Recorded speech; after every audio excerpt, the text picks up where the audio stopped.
Hello everybody, Soul here. In today's video, we are going to talk about weapons and artifacts for Yelan. Keep in mind, this is with her beta stats and it can't change anytime soon, so be sure to take this video with a grain of salt. So let's not waste any more time, let's jump into it. There's three weapons that I'd like to talk about, which are pretty usable, but not the best weapons, which is the Alley Hunter, Blackcliff Warbow, and the Viridescent Hunt. First of all, the Alley Hunter does have good base attack and attack percent, but Yelan does not actually need attack percent or any sort of base attack. That is why Alley Hunter is usable only because of the passive. The next one is the Blackcliff Warbow. Does have a really high base attack, same as Alley Hunter, but the crit damage stat does look really juicy, but the passive is really terrible. So the only good thing about this Blackcliff Warbow is if you have it leveled up like mine, it could be a nice stat stick to have until you have something better else to use. The next one is the Viridescent Hunt, which I actually don't have. It gives crit rate, almost 30% crit rate, which could land Yelan to 50 to 60% crit rate depending on your substats, because Yelan actually scales off or scales on crit rate, and it would be nice to be able to crit on most of your attacks, because since she is a off-field damage dealer just like Fischl, just like Shangling and Beidou, to name a few. Overall, Viridescent Hunt, Blackcliff Warbow, and the Alley Hunter is actually three pretty usable 4 stars. But onto the good weapons that are actually really viable on her. There's actually 3-star weapons, or at least 3 of the 3-star weapons that are actually really nice on her. The first one is the Sharpshooter's Oath, which actually have higher crit damage value than the Blackcliff Warbow, which gets up to, I believe, 40% crit damage, which is, yeah, that's really high. Next one is Slingshot, which actually has the highest crit rate in all of the 3-star weapons, and it's even some of the 4 stars, higher than the Viridescent Hunt. That is why I wanted to talk about the Viridescent Hunt and the Blackcliff Warbow, because these two actually outscale them. About 10% more crit damage and even a little bit more bump into crit rate, about 4% crit rate on the Slingshot, but you can just use whichever you actually have. Another weapon that I'd like to talk about is another 3-star weapon, which is called the Recurve Bow. Here, I don't actually have it because I am dumb. I have probably fed it to one of these guys. But what this weapon is it has a huge amount of HP value on it. Instead of having attack or having a really high base attack, it has an insane amount of HP percent. Gets up to 46% HP, I believe, on the second stat, which is really nice. So if you have a lot of energy recharge stats on your artifacts piece, you could use something like a 3-star weapon that gives more damage or crit damage for a stat stick,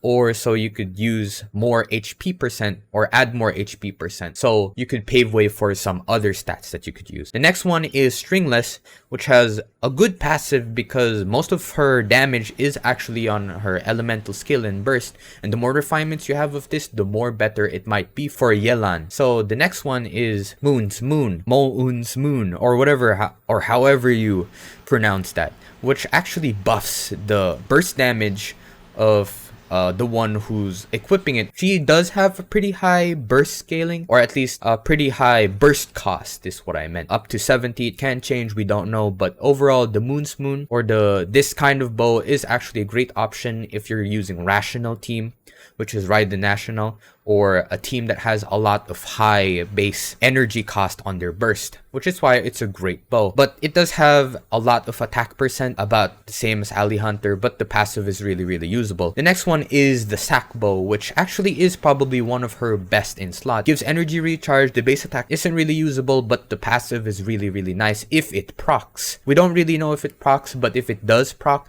it should be able to mitigate some of her energy problem. The next one is the Favonius Warbow, which will definitely help a lot of her energy recharge. This Favonius Warbow is one of the things that I might use depending on what kind of artifacts I'll be able to get, because it has a low base attack, a lot of energy recharge, and the passive is very usable. So overall, this is probably one of the usable weapons that you could use for her.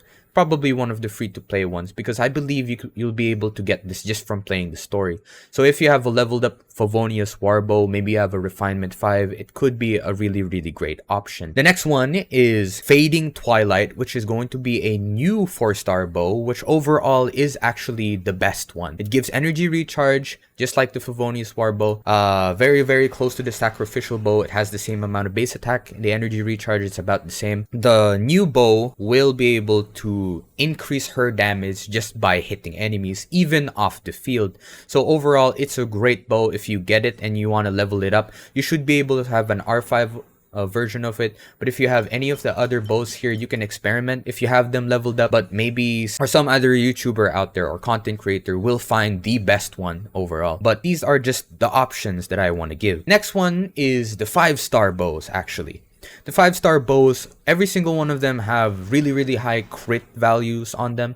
Skyward Harp could give crit rate and crit damage, but overall, if you have any of the 5-star bows lying around and it's leveled up, you could use it on her if you want, except there's only one 5-star bow that is completely terrible on her, which is the Amos bow, which gives too much attack percent, has a really, really high base attack, and the passive is next to useless on her. Unless you're gonna do a charge attack build, which could be used, but I won't rely on something like that if you're only able to use that breakthrough or that special charge attack only every 5 seconds or so. So basically, any of the 5-star weapons are usable except for the Amos bow. So if you have any of them lying around, go ahead and use them if you want. Now, for something I want to talk about is a possible new Jade bow coming out, a Primordial Jade bow coming out, which might possibly be the same as the Jade Cutter, having this 20% increase of HP for its passive. It could be one of her best in slots besides her actual best in slot 5-star weapon. But if we do get a bow version of the Jade Cutter or the spear, the Primordial Spear, it could be a nice addition. So if you get lucky, you could use that kind of weapon. And we're assuming it might get a crit rate or crit damage version, probably crit rate, so it should be a really, really great option. The next one is the best one, which is the Aqua Simulacra, which is her best in slot. Perfect passive, overall just the best weapon for her. Gives HP, gives a lot of crit damage. The base attack is okay, has the same amount of crit value as Ito's best in slot Claymore. So it's the best for a 5-star weapon for her and the best weapon overall. So in terms of artifacts, there's 3 artifacts I want to talk about, which is the Wanderer's Troop. 4-piece, usable for the special charge attack, but that's about it. It's not that good. Maybe you'll be able to use the EM if you do Vaporize, but she's used for, she's going to be mainly used for applying Cryo, not doing Vaporizes. So overall, Wanderer's Troop, not really a good artifact set on her, but can be used, but not a good idea. Next one is the Bolide set. The Bolide set is usable for her C6, but probably not as good as the one that I'm going to mention later. The next one is the Shiminawa set, which could be used, but the attack percent is useless. The 4-piece uses up her energy, so it's a bad idea. Overall, this is not really a good artifact unless you don't really need your energy, and Yelan is a character that needs her energy to deal a lot of hydro damage or to apply a lot of hydro damage. The next one is the best overall artifacts, which is first is Hearts of Depth. 2-piece perfect for her. She does a lot of hydro damage, so the hydro damage bonus is going to help. 4-piece is amazing. It could be good for a C6 version of Yelan, but I'm assuming most of you guys won't be able to get them. So 2-piece good, 4-piece might be best in slot for her. So overall, just the 2-piece Hearts of Depth is one of the best ones for her since she is hydro. The next one is Noblesse Oblige. 2-piece perfect for her damage, just like what you can use for Qingshou back then, which is 2-piece HOD and a 2-piece Noblesse.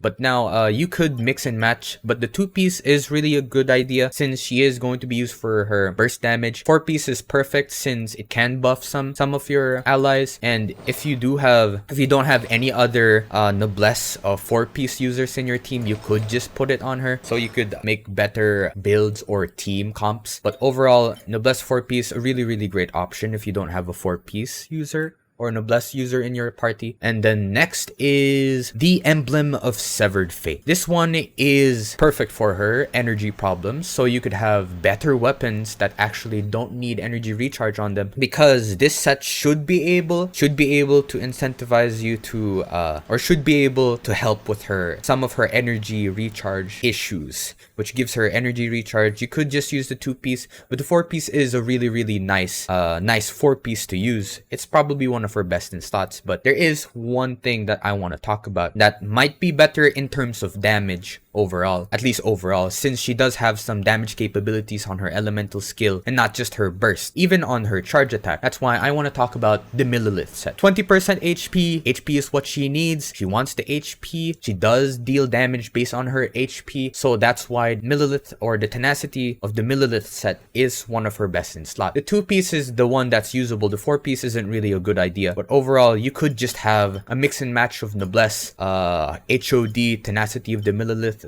or Emblem of Severed Fate, depending on what you want. But overall, I think the best 2-piece sets that you could use on her, so you could deal as much damage as possible, assuming you do have a good amount of energy already, is this set. A 2-piece tenacity of the Millilith set for the 20% HP bonus and the hydro damage bonus of 15%, so you could deal more hydro damage bonus. Overall, this is probably the one that buffs all of her damages. That's why it's a good idea to have these 2-piece sets. But you can, again, mix and match. You can probably put Emblem of Severed Fate in there. You could change it to noblesse if you want. It depends on you. Depends on what your artifact stats are. But for me, I have amazing HP sands on her, which is also, the idea is you need to use HP percent on her and hydro damage, and then a crit circlet. But overall, basically, these 2 pieces are actually the best in slot in terms of giving more damage to them. So anyways, that's the artifacts that I'm going to use: the 2-piece Millilith and the Hearts of Depth. And I'm going to use the Favonius Warbow, or the new 4-star weapon that might come out. I do have enough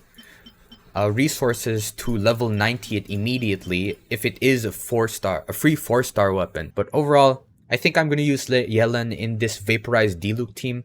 I'm hoping that her second passive doesn't get nerfed. I hope she's going to be good. I hope she's going to be really balanced. I don't really need a super OP character. I love her design. That's why I'm going to pull for her. With that out of the way, thanks for watching. I hope you'll be able to get Yelan. And if you do get Yelan, I hope this video was very helpful, even before she comes out. But yeah, thanks for watching again. I hope you get lucky. See you next time. Bye-bye.